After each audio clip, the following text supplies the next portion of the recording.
Hey guys, it's Dan, your host, your Dan's Reviews, and today I'm back for another video for the Walking Dead universe. This one's going to be doing our weekly Walking Dead universe Q&A. We're also going to discuss a recent rumor that's been spreading around throughout the Walking Dead fan base, which is the idea of an HBO Walking Dead reboot series.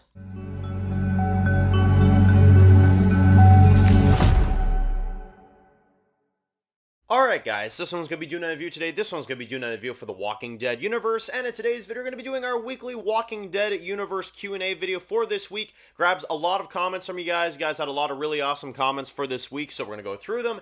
But starting off with the main topic for today's video, it's something that I know a lot of you guys wanted me to discuss. I was kind of going to hold off, and I kind of still did in a way. This is about a week old, but just mainly because I really didn't know how to address this. I really didn't know how to kind of go about it, so figured I would kind of hold off and we give our thoughts now that I've, heard more news about it and heard more information about it, which is that apparently right now there is a major rumor going on in the Walking Dead fan base right now that there is a Walking Dead reboot series happening with HBO. So I don't really know what this is going to entail. It's kind of a major piece of information, and a lot of you guys are kind of asking me to do a video about it and kind of discuss it. Basically what the idea is that HBO would do a reboot Walking Dead series where they would take the original AMC's The Walking Dead and kind of make their own version of it, right?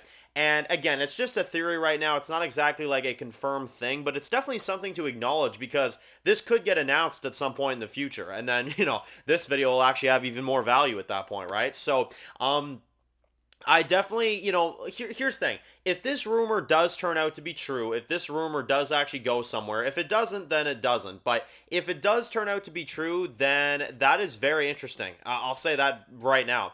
I do wish them luck because I don't think they're ever going to be able to create the quality of the AMC's The Walking Dead with Andrew Lincoln and, all those people. Although, could this be a reboot series, or could this just be HBO trying to do a Walking Dead something and it's not even a reboot? It's like just something else. Maybe they'll tie it into AMC's The Walking Dead in some kind of way.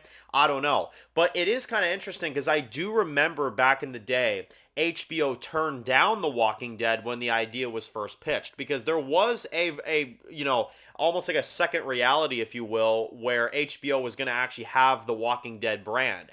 And they didn't, they turned it down. They turned down the idea of the Walking Dead. Zombie show sounded ridiculous to them. And now all of a sudden they're going to do a reboot Walking Dead series. Like, yeah, that right there, it's an example of them kicking themselves, right? Because they have Game of Thrones, but that kind of shit the bed. So now they're kind of like, oh, Walking Dead universe has all these spin-offs right now and it's thriving. Okay, let's do something, You snooze, you lose, Gramps. So we'll see. We'll see if something comes of this. We'll see if anything kind of happens with this, or if this is literally like a one-time thing. It'll be mentioned once, and the theory will go absolutely nowhere. That's definitely possible as well. But a Walking Dead HBO series, that would be very interesting.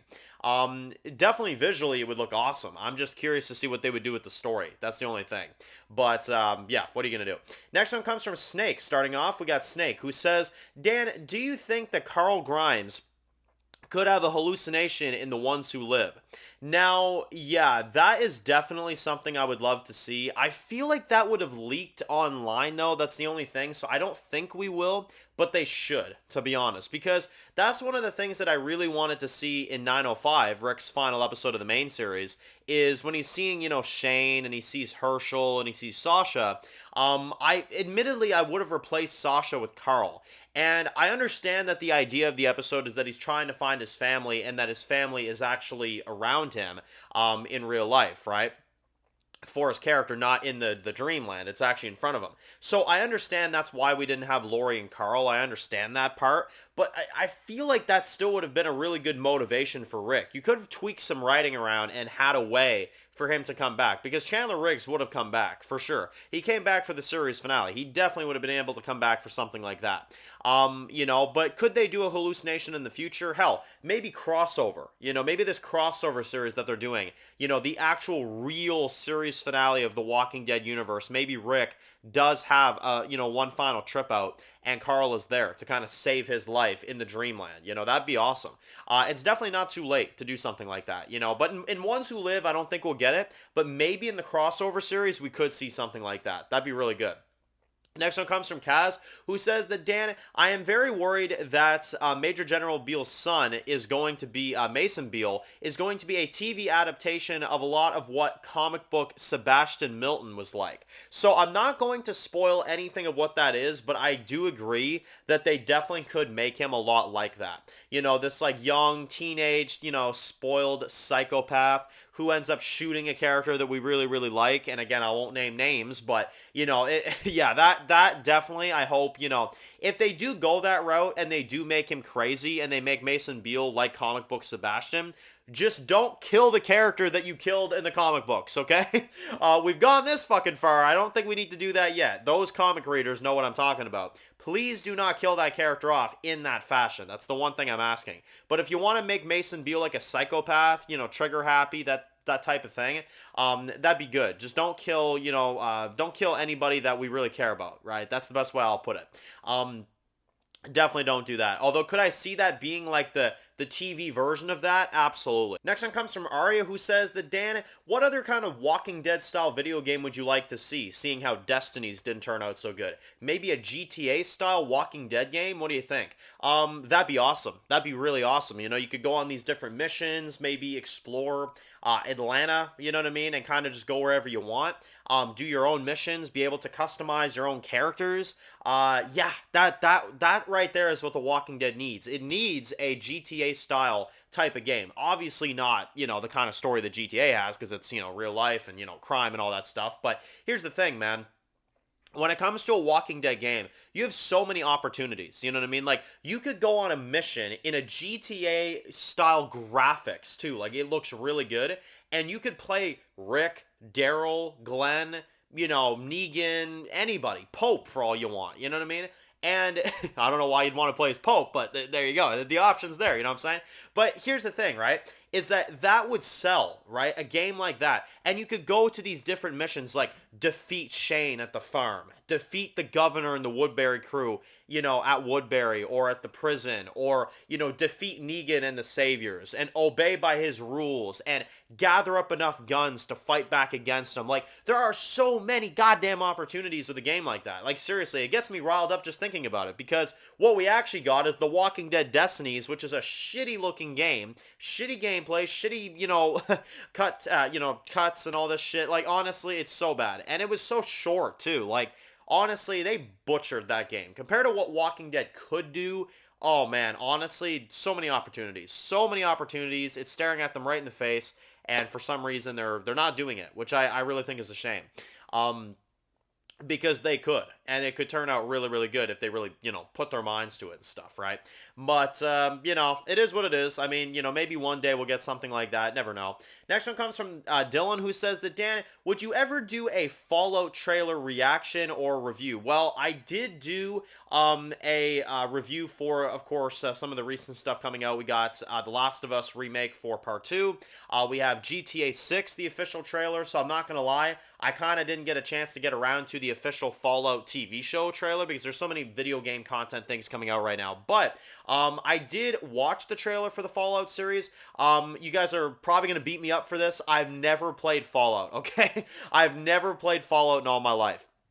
So, that's one of the main reasons why I didn't, react to it. Like, I just watched it on my own time because, if I'm not a fan of the game, it's kind of like, I could react to it, but it's like, I have no knowledge, so it's like, it wouldn't be the most fun reaction in the world, so that's kind of why I didn't do it. But maybe what I'll do is I will play through the Fallout games, maybe before the TV show comes out, because the trailer for Fallout looks really good, and we have multiple months before that comes out, so maybe I'll even do, like, some reviews for the actual Fallout game, and something like that, and then when the show comes out, I'll do like a review for that as well too. But if you guys want me to review the Fallout TV series, I will definitely do that next year. That's definitely something I can consider. But again, full transparency, I've never played Fallout. And I know a lot of people are probably going to be like, "What, Dan? You've never played Fallout?" No, I never played it. I've heard of it. It looks cool and all, but I've never gotten around to it. So, maybe that'll be a game that I have to check out next year while we wait for GTA 6 and, Last of Us Part 2. Maybe I'll play something that, I don't have really any knowledge of. So, There you go. But yeah, I'm down for that. Absolutely, I'll definitely review that next year. And the trailer looks really, really good. So definitely something worth thinking about, and definitely something worth maybe considering playing at some point as well. The next one comes from Dress, who says that Dan, do you think that at any point we will see General Beal reveal that he already knows about where Alexandria and the other communities are at? Maybe Jadis told him or something like that. Now, yes, that is definitely something I could see where General Beal actually already knows about some of these communities and where they're at. And he's even holding them for ransom, like, you know, in a way where it's like, okay, look, Rick, if you try to escape, if you try to, you know, go against me again, I will personally attack you and attack and destroy all these communities. I definitely understand if that's why Rick can't get back home. That would make a lot of sense. And I do think that Jadis told Beal about Alexandria. I really do. I just think that he's not doing anything about it because in return he can have Rick, right? But if Rick tries something, that's when he'll attack. You know what I'm saying? So that's probably what it is. I really do wonder if he knows anything about the Commonwealth, though, because the Commonwealth is a huge community. But based off of what we've seen, and especially now that, you know, Ezekiel and Carol are running the Commonwealth, it doesn't really seem like to me that, you know, they have any kind of, you know, knowledge of CRM. Otherwise, we would have heard it by now. So I don't know if CRM knows about Commonwealth, but Commonwealth doesn't know about CRM. I don't know. A lot of questions to be answered there, but yeah, we'll have to see. But yes, I do think Beal does know in some kind of way that there is at least a Alexandria community out there. I feel like he does know that. Maybe he doesn't know exactly where, though. Maybe that's part of it. I don't know. But yeah, that's pretty interesting as well. And then finally, the last one comes from Walker, who says that, Dan, do you think that we will end up seeing a scene where we reveal in the post-credit of the Walking Dead main show the guy that was talking to Rick, telling him to surrender in the series finale? Do you think we'll find out eventually that that was Victor Strand? Because the voice sounds very familiar and kind of sounds like it could be Victor Strand from Fear the Walking Dead. Now, no, I don't think so. Simply because of the reason that in the timeline to where that takes place, Strand would have probably been hanging out with Frank and Klaus, you know. So no, so you know he can't be you know arresting Rick or capturing Rick again because he's with Frank and Klaus. You know, he's calling himself Anton. So yeah, no, that's definitely not possible. But you know, I know a lot of people thought that was Strand. I never really did. I always found that theory to be a little too out there, but you know, it is what it is. But anyway, let me know in the comment section below, what do you guys think about all this stuff? What do you guys think about the idea of an HBO Walking Dead adaptation, reboot, whatever the hell you want to call it? Do you guys want to go ahead and see some reviews for Fallout, potentially? Maybe down the line? Maybe I could do that. And do you guys think that we will see Major General Beal's son be a major, you know, psychopath, crazy maniac in The Ones Who Live? Let me know. So if you're new to the channel and you enjoy videos like this, make sure to click the subscribe button so you don't miss any of the videos of The Walking Dead. Be sure to follow me on Dan's The Walking Dead Reviews on Instagram, guys. And of course, I'll see you guys very soon for more videos of The Walking Dead universe. Enjoy the rest of your day, guys, and peace out.